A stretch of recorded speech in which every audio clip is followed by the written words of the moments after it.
Good morning, everyone. Thank you for joining our Sunday Pureland Assembly. After this weekend, I'll be going up north for 2 weeks, and I come back. We're resuming my normal schedule, 2 weeks up, 2 weeks down, and so forth. And also your chance to say goodbye to our novices. They're returning to K-Land, I think,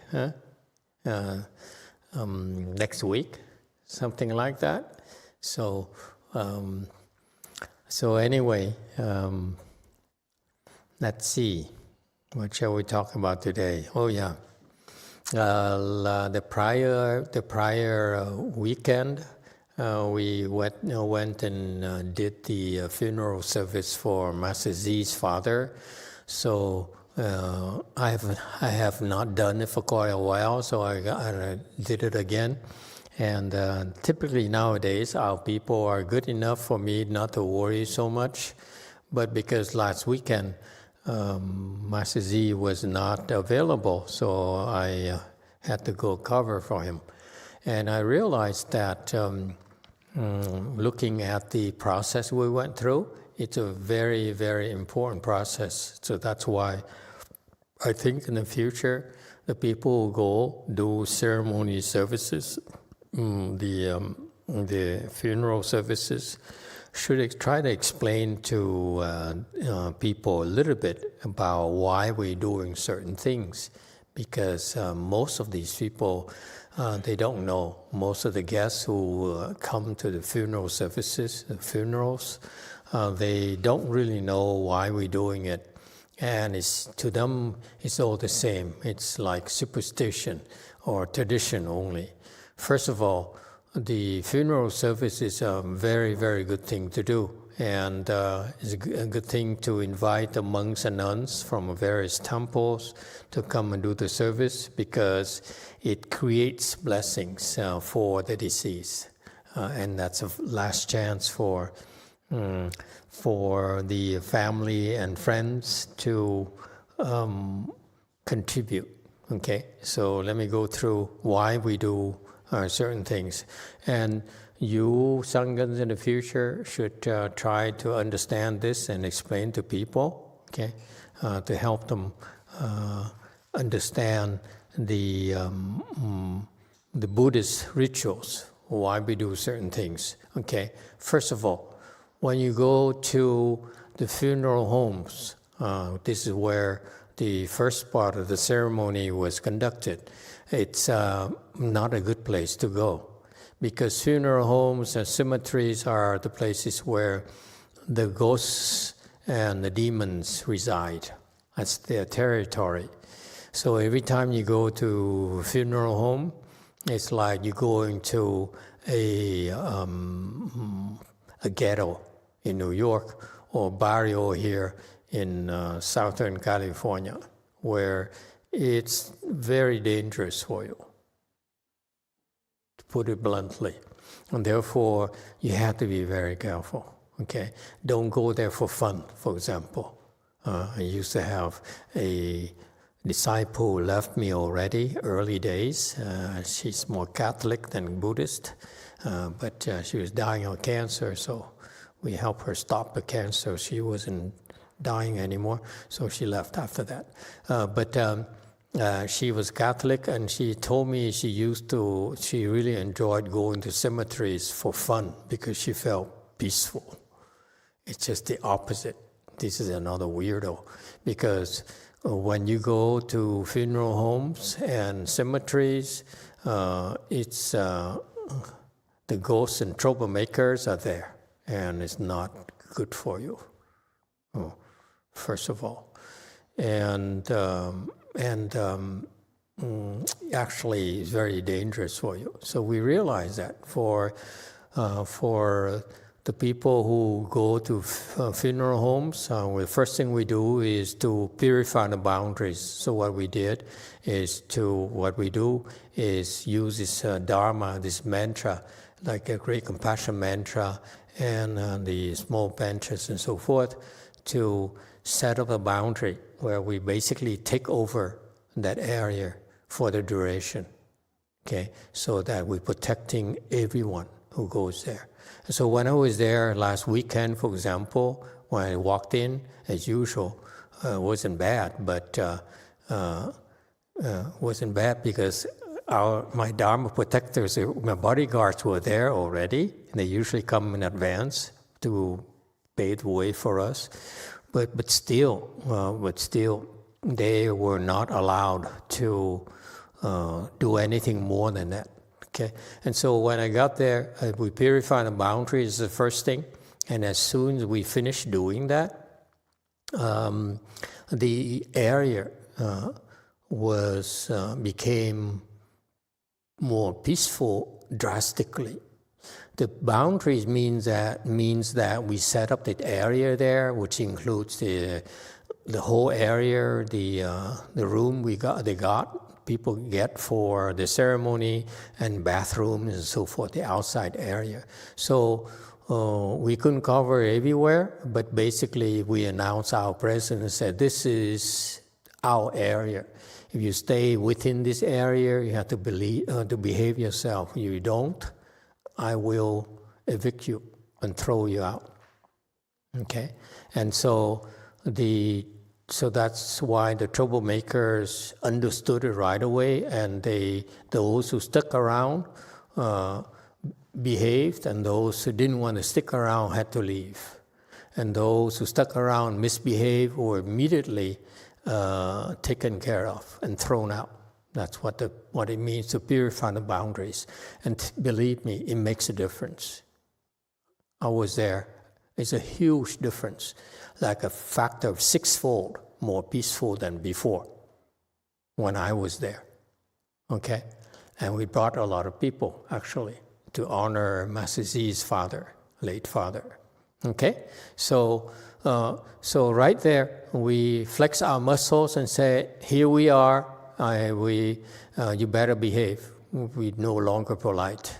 So it's hard work for us, trust me. It's not a casual thing for us at all, because we're responsible for your safety. Okay? Next, we started a ceremony. This is for the deceased. So on behalf of the deceased, we did the incense praise like we did this morning here. So we offer incense on behalf of the deceased, okay, to all Buddhas, okay? And then we recite the Amitabha Sutra and the Amitabha praise and recite the Buddha's name. What for? This is to basically convince the deceased to go to the Pureland. So this is when the guests and the family and so forth and us, we get there and we need to concentrate to convince the deceased to go, because we can't force them to go at all. So they need to be convinced it's a good thing for them. All right? So that's why we're doing this. And we recite Buddha's name for the deceased. And after that, we pay respect to the Buddha on behalf of the deceased, and then we assume that that he or she is willing to go. Okay, so the next part of the ceremony is kind of emotional. The family representatives will get up there and offer tea. And it's like 1 cup of tea for the road kind of message. Okay. And after that, we transfer the merit and virtue to all living beings. All right? So this first part here is for the deceased. So far, so good? Okay, that's why we're there. We're there to, first of all, provide protection for everyone, and then convince the dead to go to the Pure Land, because it's the best place possible for him or her, or including cats and dogs and anything, all living beings. All right? And after that, then we now this portion here is basically now we use the opportunity to benefit the beings there. Those beings at the funeral home who decided to participate in the ceremony and behave themselves, then we help them in this section where we ask them to take refuge with the triple jewel, okay, and repent, do repentances. All right, so that's 4. And then 5A is for the family, where they get up and they talk, reminisce about, they want to share their emotions, their feelings, okay? And this is for the living. So this area here, this section here is for the living, okay? And so I spoke a little bit because I want to share with them that Master Z's father left already, decided to go to the Pureland already. So that's why I felt that it's better that Master Z went to Europe to work. And his Europe trip will create blessings that will be given to his father. If he didn't go, then the father would have fewer blessings. Okay, so anyway, so I explained it to them a little bit. I hope they understood. Some of his family and members understood that. But when they heard that he went to the Pureland already, they were very, very pleased. Okay, and then finally the viewing before they close the coffin, where the people would come up, file up and go and look at the deceased for the last time before they close the coffin. Okay, it's sort of saying goodbye. All right, and then the next section would be either at the cemetery or at the cremation part, where we did the incense praise on behalf of everyone there. And Amitabha here again, when we go to this new section here, because last week was at the cremation area, so a different area from the parlor, okay? So we had to go a different area, and that area, again, we use the opportunity to benefit all the beings there, okay? So that's why we offer on their behalf the incense praise. So in Buddhism, okay, the first thing you do is make offerings to a triple jewel. Simple offering could be as simple as nodding your head, bowing, okay? But here, formally, we offer the incense, okay, which is even better for them. And then we use our Dharma to offer just not to the Buddha, but all Buddhas of the 10 directions. That's the incense praise. And then we recite the Amitabha Buddha and so forth. It's to tell all the beings there in either the cemetery or in the cremation area about the Pureland of Amitabha Buddha. And then some of them get excited to hear it, and they like it, and maybe they wish that someday they go to themselves. Okay, and then finally, we last week was we cremated the body. Okay, and after that, then we close it out by doing a Pureland praise. Okay, and finally make a vow to be reborn to the West. It's for all the beings in that cremation or cemetery area, depending wherever you are.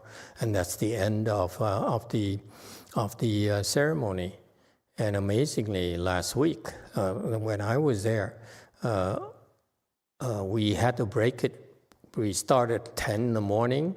And we stopped at around 11:30 to go to lunch and come back. I don't remember what time we had to come back. We had to hurry back, right? And then because we have to start the cremation by 2 p.m. Okay, so we took a break in between, and then we go had lunch and came back and did 6A until the end. Okay, and when I came back, it's kind of interesting. Still were a lot of people, and they looked very happy, talking to each other, and being content. All right, so I was impressed that a lot of people stuck around. Usually people would leave. They don't go to the cemetery or the cremation, Okay, and so clearly the Mr. Vo has a lot of good friends and relatives. Yes, sir. Tu has a question. Thank you, Master. Thank you so much for this very detailed and articulate explanation of the ceremony and the process.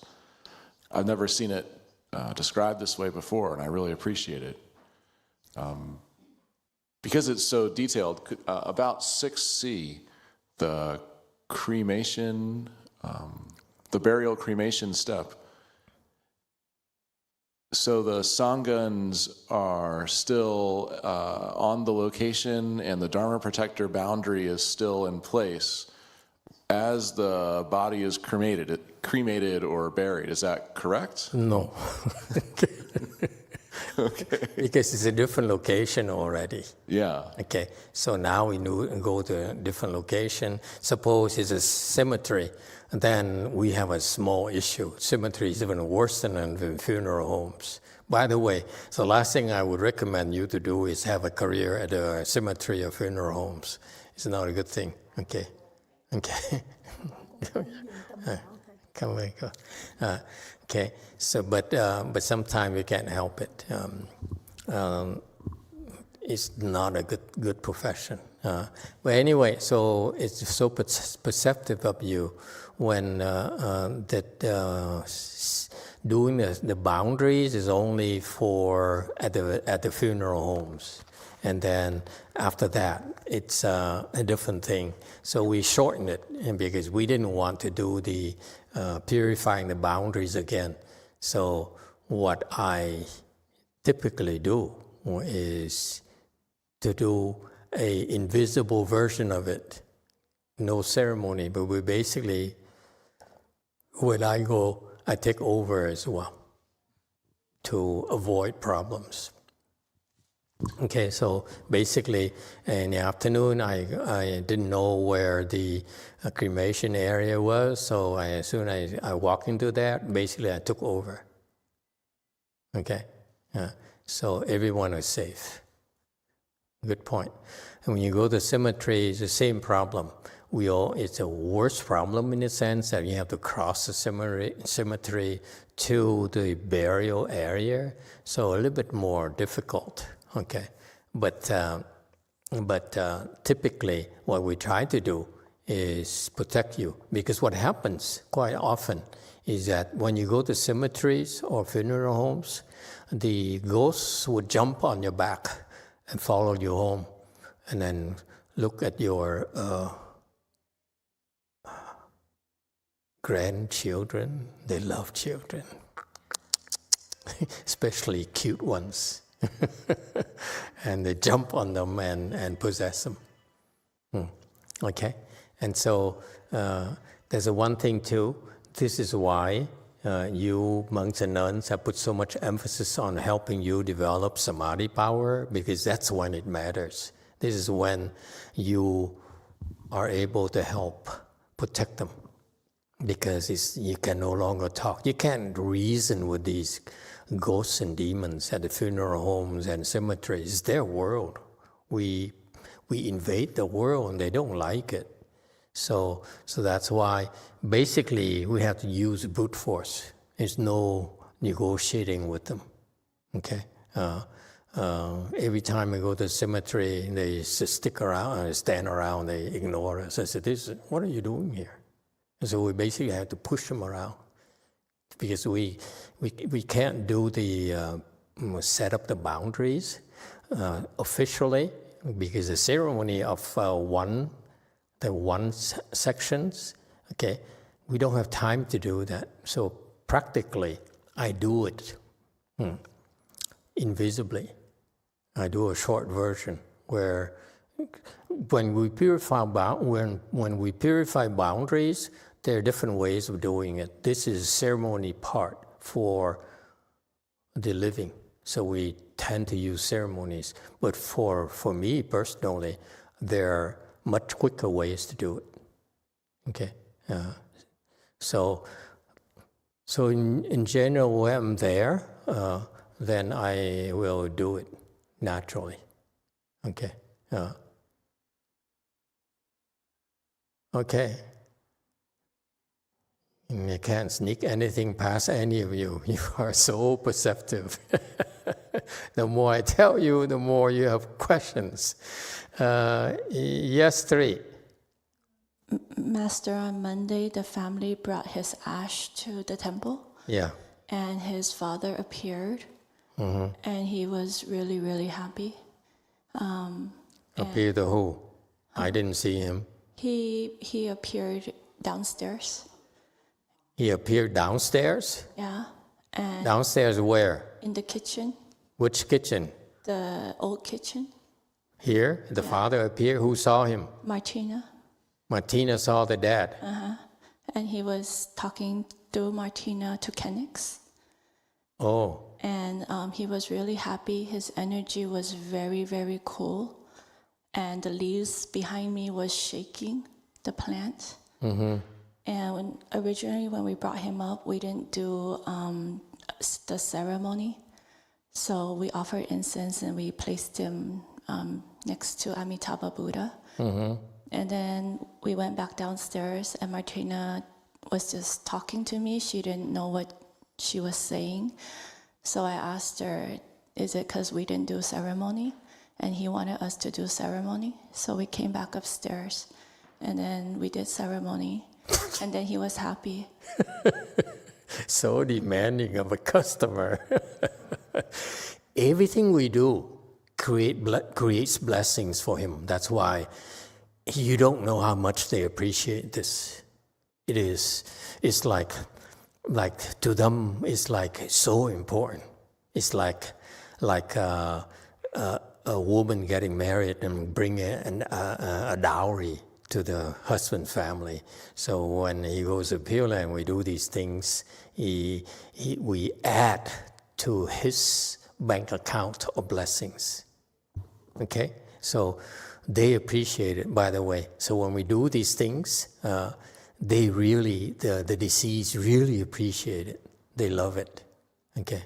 Because it makes a difference to them, a huge difference to them. So, but this is a tough customer. He insists on us doing a ceremony.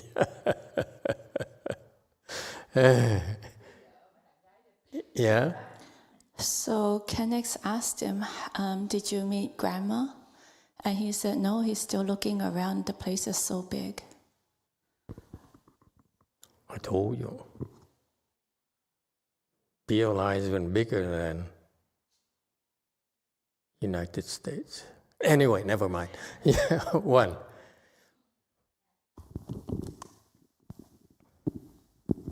Hello, dạ con kính thưa thầy. Con có 2 câu hỏi. Câu hỏi thứ nhất là nếu mà khi mà đến đây mà con nghe lời thầy nói thì con cố gắng tránh không có đi tới những cái đám tang. Nhưng mà nếu mà lỡ mà tụi con kẹt một cái vấn đề mà phải đi đến một cái đám tang giống như là bất đắc dĩ á, thì tụi con dùng cái chú gì để trì thầm á, để cho nó được protect cái bản thân mình. Đó là câu hỏi thứ nhất. Cái câu hỏi thứ hai á, là con thấy nhiều người Việt Nam á, khi mà vào đám lễ mấy sư cô mấy thầy lúc mà chăm trà đó thì hay nói những cái điều mà quyến luyến á, làm cho tất cả những người thân nơi đó khóc lóc nhiều á, thì như vậy có được hay không, có đúng hay không? Dạ. Okay. Translation. Hello, Master. I have a few questions. Question number one is when you go and wherever I go and I listen to you so I don't go to funeral services, but in the case that we cannot avoid it and we have to go to those places, is there a mantra that we can recite inside to help protect us? And the second question is, I see that within the Vietnamese community during these ceremonies, when we have the tea offering portion, they would always say things that cause feelings of lingering and create instances where the guests would cry. Is that a good thing? Okay, good questions. Number one, when you go with other people, I don't think you can help yourself at all, because I'm looking at you personally, they're very strong. Okay, and you walk into the world, and if you think you can go into the Harlem or a barrio here and think that you can protect yourself, I wouldn't even dream of doing that myself. Okay, it's not possible. Okay, so the best thing for you to do, if you're not with us, is to recite the Buddha's name constantly. 阿弥陀佛，阿弥陀佛，or 药师如来，药师如来。Okay, and in particular, avoid bringing small children there. Okay. All right. Number two, the Vietnamese like to do the tea ceremony there. You could substitute matcha, by the way, too, if you like. It's fashionable nowadays to do matcha, the green thing, you know. And so when you do that, and if people use emotional things and talk about it and so forth, that's part of the eulogy as well. Okay, that could be combined. It's okay when we're there. It doesn't matter to us because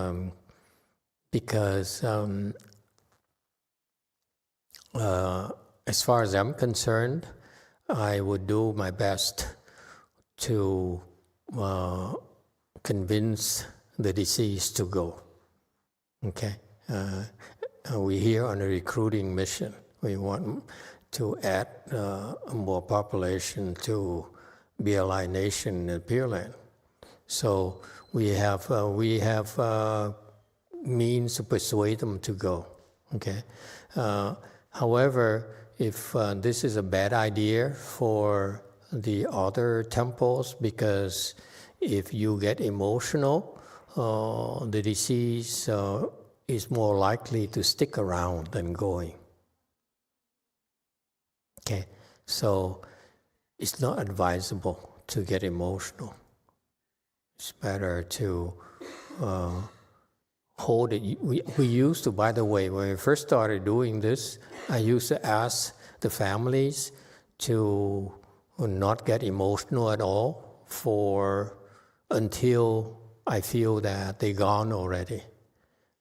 We used to do that. But now, after close to 20 years of doing this, we're pretty sure that if I'm determined to bring them there, make them immigrate to the Pureland, then it's pretty safe. They are no longer affected by the family, except for a few cases. Okay. In some cases, for example, if the deceased is very attached, very emotionally attached, let's say to the grandson, okay, or grandchildren and so forth, it makes it a little bit more difficult, but we have means to deal with it. Okay, so I can be unpleasant if necessary, to put it bluntly. Okay? And so we're not worried about it. But usually during this next section here, this 2A, 2B, 2C here, this is very powerful. And usually it's so powerful that they're sold, this time here. They tend very helpful, okay, for them. And plus we do it every single day as well. So we've been working on this project for a while, and therefore we have momentum already. So we're not horribly worried. But for the Vietnamese temples, the Chinese temples, and Korean temples, they do it once a week, or even more. It's better to avoid getting emotional at all. Okay, it's a rule of thumb. Don't get emotional. Okay, so the rule of thumb for the rest of you out there is avoid getting emotional for 49 days. It's a safe time period. Okay, so that they have a chance. Okay, because if the disease refuses to go, I can't force him. That's why we have persuasive means to make them go, to convince them to go, because they have to step. They have to decide to go themselves. Okay, so there's some hard nuts, some cases where they're not even Buddhists. So you don't need to, it's more than just emotions. It's now intellectual. They said, you guys are a bunch of superstitious things and I don't believe this. Then I basically have to use other means to convince them. Okay? Doesn't matter who they are. Okay. All right, good questions. Yeah, thank you, Master. Okay, anyone else? So, Sanghans, I want you to know that this is a very important part of your work. It's not going to be like the tradition where you do ceremonies, collect the offerings, and go away, and go home, and go back to the temple. This is an opportunity for us to help both the living and the dead, and therefore, your cultivation. This is where it matters. Okay.